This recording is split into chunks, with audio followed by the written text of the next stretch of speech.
இந்த வீடியோ வந்து ஸ்கிப் பண்ணாம பாருங்க, அப்பதான் நான் என்ன விஷயம் சொல்றேன்னு உங்களுக்கு புரிய வரும்.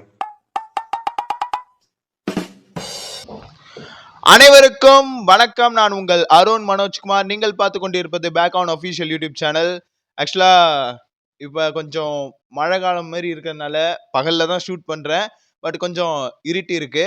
ஸோ எதுவும் தப்பா எடுத்துக்காதீங்க. என்னடா டல்லா இருக்கு, கேமரா குவாலிட்டி சரியில்லையா, ஏதாவது ஃபோனை மாத்து, இந்த ஃபோன்ல எல்லாம் எடுத்தா விளங்காது அப்படி இப்படின்னு ஒரு நெகட்டிவிட்டியை ஸ்ப்ரெட் பண்ணுவாங்க. அதுக்கான ரீசனும் நான் சொல்லிக்கிறேன். ஏன்னா இப்போ வர வர எல்லாத்துக்குமே விளக்கம் கொடுக்க வேண்டியதா இருக்கு, இந்த நெகட்டிவிட்டிஸ்க்கெல்லாம். சரி, இருக்கட்டும். ஆனால் ஒரு படம் ஃபுல்லாகவே நெகட்டிவிட்டியோடு இருந்து தேசிய விருது வரைக்கும் வாங்கி உலகளாவிய ட்ரெண்டிங்கில் இடம் பிடிச்சி இப்போ அந்த படத்துக்குன்னு 2வது பாகம்னு ஒன்று உருவாகி அந்த ப்ரொமோஷனுக்கு நம்ம சென்னைக்கு வந்த ஒரு தெலுங்கு நடிகர் தமிழில் பேசியிருக்காரு.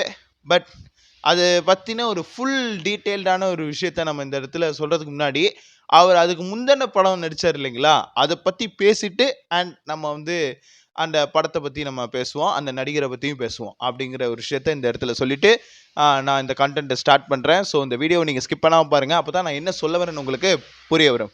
எஸ், இயக்குனர் சுகுமார் அவர்களுடைய இயக்கத்தில் அல்லு அர்ஜுன், நம்ம ஐகானிக் ஸ்டார், அது வரைக்கும் அவருக்கு வேற ஒரு பட்டம் இருந்தது. இந்த படத்துக்கு அப்புறம் அவருக்கு வந்து ஐகானிக் ஸ்டார் அப்படின்னு சொல்லி வச்சு ரஷ்மிகா மந்தனா அவர்கள், அதுக்கப்புறம் வந்து பார்த்திங்க அப்படின்னா சமந்தா அவங்க வந்து கொஞ்சம் அவங்க வந்து ஒரு ஐட்டம் நம்பர்ஸ் சாங் ஒன்று டான்ஸ் ஆடி இருப்பாங்க. அண்ட் வந்து நம்ம தேவிஸ்ரீ பிரசாத் அவர்கள் ராக்ஸ்டார் டிஎஸ்பி, பயங்கரமாக தெலுங்கு சினிமாலேயே ஹையஸ்ட் பெய்டு மியூசிக் டைரக்டராக இருந்த டைமிங்கில் பீக், அதாவது அவருடைய அந்த பீக் டைம்னு ஒன்று இருக்குது இல்லைங்களா, அந்த டைமில் பண்ணது தான் 2021. அந்த டைமில் வந்து புஷ்பா தி ரைஸ் அப்படின்னு சொல்லிட்டு, புஷ்பா சாப்டர் 1 தி ரைஸ் அப்படின்னு சொல்லிட்டு ஒரு படம் எடுத்தாங்க. ஓகேங்களா, இந்த திரைப்படம் வந்து தெலுங்கு மூவி. இது ஒரு தெலுங்கு மூவி, தெலுங்கு கம் தமிழ் ரெண்டுமே நேட்டிவிட்டிக்காக தெலுங்கு கம் தமிழில் இருந்த படம். பட் அவங்க வந்து அந்த டைமில் பேன் இந்தியன் ரிலீஸ் பண்ணுவோம், கேஜிஎஃப்கே டஃப் கொடுப்போம், நம்ம இண்டஸ்ட்ரி இன்னும் கொஞ்சம் பெருசாக ஒய்டாக்குவோம், ஒரு மசாலா படம் ஒன்று கொடுத்தா ஆடியன்ஸ் வந்து விரும்பி பார்ப்பாங்க அப்படின்னு சொல்லிட்டு ஒன்று ட்ரை பண்ணி ஒரு படம், ஒரு ஸ்கிரிப்ட் ஒன்று எழுதி இது பண்ணியிருக்காங்க. அதாவது என்னதுன்னா அந்த செஞ்சந்தனம், அதாவது செஞ்சந்தனம், சந்தனத்திலேயே வந்து செஞ்சந்தனம்னு ஒன்று இருக்குது, ரெட் சாண்டல்னு சொல்லுவாங்க, ஒரு செம்மரம்னு சொல்கிறதுங்க. பச்சை கரெக்டாகவே சொல்லுவோமே, செம்மரம். செம்மர கடத்தல் அப்படிங்கிறது வந்து ஆக்சுவலாக அது வந்து பார்த்திங்க அப்படின்னா கர்நாடகாவில் ரொம்ப ஃபேமஸ்ஸு. அதில் ஃபேமஸானவர் தான் நம்ம தெரியும், நம்ம எல்லாருக்குமே தெரியும். சந்தன கடத்தலில் வந்து ஃபேமஸ் யார் அப்படின்னா நம்ம வீரப்பர் ஐயா. அவர்களுக்கே தப்பு கொடுக்குற மாதிரி இங்கே வந்து செம்மர கடத்தல் அப்படின்னு சொல்லி ஒரு இதை வச்சு அந்த பேக்ட்ராப்லேயே வந்து ஒரு லோக்கலான ஒருத்தன், கலீஜாக இருக்கக்கூடிய ஒரு லோக்கலான ஒரு ஆள் வந்து எப்படி அவன் வந்து மேலே ஏறி வரான் அப்படிங்கிறது ஒரு பிளாட். ஓகேங்களா, மேலே ஏறி வந்ததுக்கப்புறம் அவனுக்கு அடுத்த கட்டத்துக்குள்ள இருக்கிற ஒரு விஷயத்த வந்து பார்ட் 2ல் வச்சுருப்பாங்க. சொல்லும் போது நல்லா இன்ட்ரெஸ்டிங்காக இருக்கும், ஆனால் படமாக எடுத்த விதமும் நல்லாவும் இருக்கும். ஆனால் நம்ம தமிழ் ஆடியன்ஸுக்கு பெருசாக அது கனெக்ட் ஆகாது. அந்த மாதிரி தான் டப்பிங்லேயும் சரி, சில சீன்ஸ் நம்மளால் அது வந்து இதே பண்ணிக்க முடியாது, கனெக்ட் பண்ணிக்க முடியாது. ஆனால் இது வந்து ஒரு பேன் இந்தியன் படம் அப்படின்னு சொல்லி அந்த படம் வந்து பார்த்திங்க அப்படின்னா இந்தியாவில் ஃபுல்லாக ரிலீஸ் ஆகி அந்த படத்துக்கு தேசிய விருது கொடுத்து, அந்த படத்துக்கான அந்த இதில் அல்லு அர்ஜுன் அவர்களுக்கு தேசிய விருது கொடுத்து, அப்படி அந்த தேசிய விருது கொடுக்குற அளவுக்கு அல்லு அர்ஜுனோட பர்ஃபார்மன்ஸ் அந்த தெலுங்குல என்னதான் இருந்துச்சுன்னு எனக்கு தெரியல. பட் அந்த டைமில் 2021 வேறு எந்த படமுமே வரலையா, வேற எந்த நல்ல தெலுங்கு படமும் அந்த இடத்துல இல்லையா அப்படிங்கிற ஒரு கேள்வியும் எனக்கு இருந்துச்சு. ஓகேங்களா, இருந்தாலும் ஓகே, எடுத்துட்டாங்க, எடுக்கிறது எடுத்து, கொடுக்கறது கொடுத்து எல்லாம் பண்ணியாச்சுன்னு வச்சுங்களேன். இந்த ஒரு டைமில், அந்த டைமில் அனௌன்ஸ் பண்ண டைம்லாம் வந்து ரொம்ப க்ரூஷியலான டைம். அந்த எலெக்ஷன் டைம் ஒன்று வந்துச்சு இல்லைங்களா, அந்த எலெக்ஷனை வந்து ஃபோக்கஸ் பண்ணணும், அந்த எலெக்ஷனில் நமக்கான இது பாலிடிக்ஸில் வந்து கொஞ்சம் இது இருக்கணும் அப்படிங்கிறதுக்காக வேணும்னே அல்லு அர்ஜுனுக்கு வந்து அவார்டு கொடுத்தாங்க. பட் சோகம் என்னென்னா, யாருக்கு எதுக்காக அவார்டு கொடுத்தோமோ அதுக்காகவே அதுக்கு எகெயின்ஸ்டாகவே வந்து பார்த்திங்க அப்படின்னா பொலிட்டிக்கலில் அவர் வந்து சப்போர்ட் பண்ணதுனால அவங்கள வந்து கொஞ்சம் ஒதுக்கியே வச்சுட்டாங்கன்னு வச்சுக்கோங்களேன். இப்போ வந்து அந்த படம் வந்து ரிலீஸ் ஆகிறதுக்கு கொஞ்சம் தள்ளி ரிலீஸ் பண்ண வச்சுட்டாங்க. ஆகஸ்ட் 15 வர வேண்டிய புஷ்பா 2வை டிசம்பர் 5ல் கொண்டு வந்துட்டாங்க கைஸ். இப்போ தலைவன் வந்து இப்போ ப்ரொமோஷன் ஸ்டார்ட் பண்ண ஆரம்பிச்சிட்டார், ப்ரீ ரிலீஸ் ஈவெண்ட்டு எல்லாமே ஆரம்பிச்சிட்டாங்க.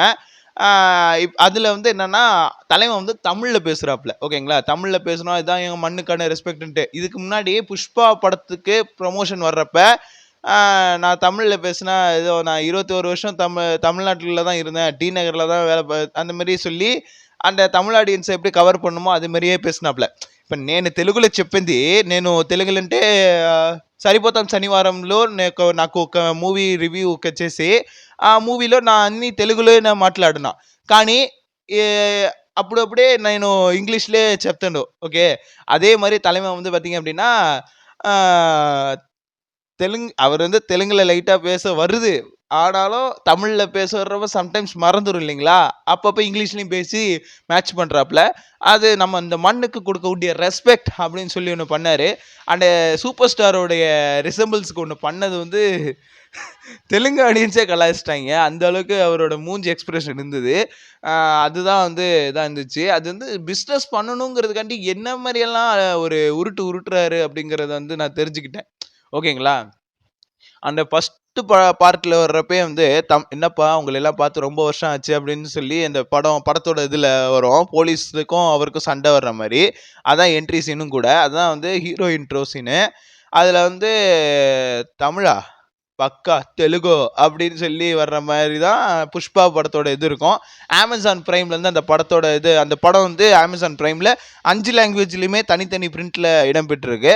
இதில் எனக்கு தமிழ் பிரிண்டில் வந்து ஒரு கேரக்டரோட நேமை வந்து அவங்க தப்பாக பிரிண்ட் பண்ணி அவங்க இது பண்ணியிருக்காங்க. ஓகேங்களா, ஜக்கா ரெட்டி அப்படின்னு டைப் பண்ணுறதுக்கு பதிலாக ஐக்கா ரெட்டின்னு டைப் பண்ணி வச்சுருப்பாங்க. அந்த அளவுக்கு தான் ஃபஸ்ட்டு பார்ட்டோட மேக்கிங் இருந்தது. பட் அது வந்து கேரக்டர் இன்ட்ரடக்ஷனில் அப்படி பண்ணாலும் இன்னும் கொஞ்சம் அதை ப்ராப்பராக பண்ணியிருந்துருக்கலாம். பட் அது செகண்ட் பார்ட்டில் எப்படி பண்ணுறாங்கன்னு நம்ம பார்ப்போம், வெயிட் பண்ணி December 5 பார்ப்போம். அதே டிசம்பரில் வந்து இந்த மோஸ்ட் அவைட்டட் ஒரு மூவி வெற்றிமாறனுடைய அடுத்த சம்பவம், ஆல்ரெடி சூரியை வச்சு பண்ண சம்பவம், இப்போ சூரியை வந்து செகண்ட் ஹீரோ மாதிரி வச்சு விஜய் சேதுபதிக்கே முழு இம்பார்ட்டன்ஸ் கொடுக்க போகிற மாதிரியான ஒரு திரைப்படம் தான் விடுதலை பாகம் 2. அந்த திரைப்படமும் அதோடு சேர்ந்து வருது. ஸோ நமக்கு ஒரு மஜாவான ட்ரீட் காத்துட்ருக்கு. விடுதலை பார்ட் 1 நம்ம டீகோடிங் ஒன்று பண்ணியிருந்தோம், ஒரு பழைய வீடியோ. அந்த வீடியோ நான் வந்து இப்போ அப்லோட் பண்ணியிருப்பேன். அதை நான் என் காட்சியில் ஆட் பண்ணுறேன், பார்க்காதவங்க போய் பாருங்கள். அண்ட் இந்த வீடியோவும் முடிஞ்ச அளவுக்கு உங்கள் ஃப்ரெண்ட்ஸ் அண்ட் ஃபேமிலி மெம்பர்ஸ் எல்லாருக்குமே ஷேர் பண்ணிவிடுங்க. ஓகே, இப்போ வந்து பேக் டு புஷ்பா. இந்த புஷ்பா திரைப்படத்தில் வந்து கிரிஞ்சான ஆக்டிங், அதாவது ராஷ்மிகா மந்தனாவை மிக்கா மந்தனாவா மாற்றின ஒரு திரைப்படம் எது அப்படின்னா அது டெஃபினெட்லி இந்த படம் தான். இதில் வந்து பார்த்தீங்க அப்படின்னா சாமி வாயா சாமி சாமி அப்படின்னு சொல்லி ஒரு சம பாட்டு. அந்த பாட்டை வச்சே பாவம் இடுப்பு வெடுக்குன்னு ஆட்டிக்கிட்டு டான்ஸ் ஆடினாங்க. அது வந்து அந்த கிரிஞ்சை வந்து இந்த புஷ்பா 2ல் பண்ணலை. புஷ்பா 2 பண்ணும் பொழுது பார்த்தீங்கன்னா he's a peak heroine, she is a peak heroine. Because animal அப்படிங்கிற ஒரு அற்புதமான திரைப்படத்தில் வந்து நடிச்சிருந்தாங்கன்னு சொல்கிறத விட அந்த அனிமலோடைய வாழ்ந்து வாழ்க்கையில் வந்து ஒரு முன்னேற்றத்தை கண்டு பாலிவுட்டில் நடித்ததுனாலேயோ அவங்களோட சேலரி வந்து ஹை பெய்டு ஆக்ட்ரஸாக மாறினாங்க. அண்ட் வந்து அந்த திரைப்படத்தை பற்றியும் நம்ம பேசியிருக்கோம். அது வந்து கொஞ்சமாக பேசியிருக்கோம். அதை நம்ம கம்மிங் December 1 வந்து அதை அப்லோட் பண்ணுவோம். அதை பற்றி ஃபுல் டீகோடிங் பண்ணுற அளவுக்குலாம் எனக்கு பொறுமை இல்லை. அதை பார்க்குற உங்களுக்கும் பொறுமை இருக்காது டெஃபினட்டாக. ஏன்னா படம் அந்த லட்சணத்தில் தான் இருக்கும். அந்த படம் நடித்ததுக்கப்புறம் she is a Bollywood heroine. So அவங்க வந்து ஹை பெய்டு ஆக்ட்ரஸாக மாறிட்டாங்க. ஸோ ஓகே, ஆனால் அந்த புஷ்பா படம் ரிலீஸ் ஆகி அந்த படம் ஓடினதுக்கு மெயின் ரீசனே எதுனா சமந்தா ரூத் பிரபு தான். அவங்க அந்த படத்தில் அந்த 5 நிமிஷம் சாங் டான்ஸ் ஆடலைன்னா அப்படின்னா அந்த படத்தை எவனுமே பார்த்துருக்க மாட்டான், பிஸ்னஸும் நடந்திருக்காது. டிஎஸ்பி வந்து அந்த டைமில் அந்த பாட்டுக்கு வந்து நல்ல ப்ரிஃபரன்ஸ் பண்ணி பண்ணியிருந்தாரு. ஸோ பார்ட் 2ல் ஒரு சாங் ஒன்று வைக்கணும், இதே மாதிரி ஒரு ஐட்டம் நம்பர் சாங் ஒன்று வைக்கணும் அப்படின்னு சொல்லிட்டு கிசிக் அப்படிங்கிற பாட்டையும் அந்த லான்ச்சில் அந்த ஈவெண்ட்டில் வந்து லான்ச் பண்ணாங்க 5 லாங்குவேஜ்லையுமே. அதில் வந்து நம்ம ஏஜிஎஸ் என்டர்டெயின்மெண்ட் தான் வந்து அந்த தமிழுக்கான ரைட்ஸை வாங்கி வச்சுருந்தாங்க. அதாவது ஒரு ஆடியோ லான்ச் ஃபங்க்ஷன் லைவில் நடக்குது அப்படின்னா கொஞ்சம் அந்த மைக்கு இதெல்லாம் செக் பண்ணணும். லைவ் நம்ம கரெக்டாக தான் ஸ்ட்ரீம் பண்ணுறோமா இல்லையான்னு செக் பண்ணணும். அவ்வளோ பெரிய ப்ரொடக்ஷன் ஹவுஸ் ஒன்று வச்சு ஒன்றும் பிரயோஜனம் இல்லை. ஆனால் இன்னொரு நடிகரை வந்து இழிவுபடுத்தி பேசுகிறதுக்கு மட்டும் ரீபோஸ்ட் பண்ணி லைக் போட்டு அதில் ஆனந்தம் கல்கின்ற ஒரு மொக்க ப்ரொடக்ஷன் ஹவுஸுக்கிட்ட நீங்கள் அதை கொடுத்துருக்க வேண்டாம் அப்படின்னு மைத்ரி மூவி மேக்கர்ஸ்கிட்ட நான் இந்த இடத்துல நான் சொல்ல வரேன். புஷ்பா 3 அப்படின்னு ஒன்று எடுத்தால் கூட அந்த ப்ரொடக்ஷன் ஹவுஸ்க்கு நீங்கள் கொடுக்காதீங்க அப்படிங்கிறது தான் இந்த இடத்துல சொல்ல வர்றது. Okay fine. அடுத்து என்னென்ன சொல்ல வந்தேன், அந்த புஷ்பால அந்த சமந்தா ரூத் பண்ணது மாதிரி இந்த புஷ்பா 2ல கிசிக் அப்படிங்கிற ஒரு சாங் வந்து நம்ம ஸ்ரீலீலா, அதாவது உள்ள கொஞ்சம் மடக்கி தட்டு, அதாவது குர்ச்சின்னி மர்த்தப்பட்டி அந்த சாங்ல வந்து பயங்கரமா பர்ஃபார்ம் பண்ணியிருப்பாங்க இல்லைங்களா, அந்த டான்ஸரை வச்சு அவசர அவசரமாக ஷூட்டிங் பண்ணி ஒரு சாங் ஒன்று கிரியேட் பண்ணியிருக்காங்க. அந்த சாங்கும் பார்க்குறதுக்கு சாங் லிரிக்ஸ் எல்லாம் எனக்கு கேட்கவே கடுப்பாயிடுச்சு. சப்புன்னு அறை வேண்டாம், சப்புன்னு அறை வேண்டாம், சப்புன்னு அறை வேண்டாம், சப்புன்னு அறை வேண்டாம் அப்படின்னு சொல்லிட்டு அரைகிறதே வச்சு ஒரு ஸ்லாப் சாங் வந்து கிரியேட் பண்ணியிருக்காங்க. இப்போ வந்து வர வர ஃப்ளாப் சாங்ஸாக கொடுத்துட்டு வர டிஎஸ்பி இப்போ ஸ்லாப் சாங் கொடுத்து தன்னுடைய அந்த ரிட்டென்ஷனை கொடுப்பாரு, திரும்பியும் நான் கம்பேக் கொடுப்பேன்டா அப்படின்னு காமிச்ச அந்த காமிக்கணும்னு நினைக்கிற அந்த கேப்பில் ஒரு அப்டேட் ஒன்று விட்டாங்க. படம் ரிலீஸ் ஆகிறதுக்கு இன்னும் 10 days தான் இருக்குது. ஆனால் பேக்ரவுண்ட் ஸ்கோர் ஆர்ஆர் இதெல்லாம் பண்ணும். படத்தோட ட்ரைலர் ரிலீஸ் ஆகிடுச்சு, எல்லாமே இதாகிடுச்சு. பட் படம் ரிலீஸ் பண்ணுறதுக்கு அந்த பேக்ரவுண்ட் ஸ்கோர் ஆர்ஆர்லாம் பண்ணணும் இல்லைங்களா. ஆகஸ்ட் 15 படம் ரிலீஸ் ஆக வேண்டியது, அதை தள்ளி டிசம்பர் 5 வச்சுருந்தாங்க. திடீர்னு இப்போ ஒரு சர்ப்ரைஸான அனௌன்ஸ்மெண்ட் கொடுத்தோடனே எல்லா பயல்களும் ஆச்சரியம். யாருன்னு பார்த்தா நம்ம சாம்சிஎஸ் மாமா வந்து வர்றாரு உள்ள புஷ்பாக்கு. வந்து எனக்கு வந்து என்ன தலைவன் வந்து அந்த கைதி படத்தை பார்த்துருப்பார் போல. கைதி படத்துலையும் சம் தெலுங்கு மூவிஸ்லேயுமே சாம்சிஎஸ் வந்து கம்போஸ் பண்ணியிருந்தாரு. ஸோ சுகுபாய் வந்து டிசைட் பண்ணியிருப்பாரு, இந்த இடத்துல இந்த பையனை வச்சு மியூசிக் போட்டு பேக்ரவுண்டில் இது பண்ணிடலாம். ஏன்னா கங்குவாவில் வந்து வாங்கின அடி எப்படி, கங்குவா வந்து நம்ம டிஎஸ்பி வாங்கின அடி எப்படி, கங்குவா படத்தையும் பார்த்துருப்பாப்புல கண்டிப்பாக. டிஎஸ்பி போட்ட மியூசிக்கை பார்த்துட்டு இது செட் ஆகாது, தலைவன் சாம்சியஸ் அது அவர் வந்து எனக்கு தெரிஞ்சு அவர் மட்டும் இந்த புஷ்பா 2ல பயங்கரமாக பிஜிஎம் போட்டிருந்தாருன்னு வச்சுங்களேன், தெலுங்கு இண்டஸ்ட்ரியில் ஒரு கலக்கிறதுக்கு சரியான வாய்ப்பு இருக்குது. அதை கரெக்டாக பயன்படுத்திப்பாருன்னு நான் நினைக்கிறேன். அது மாதிரி தான் இப்போ போயிட்டுருக்கு. ஓவரால் புஷ்பா 1 நான்லாம் ரொம்ப மோஸ்ட் அவைட்டடாக பார்த்துட்டு இருந்த டைம் அந்த 2021ல்.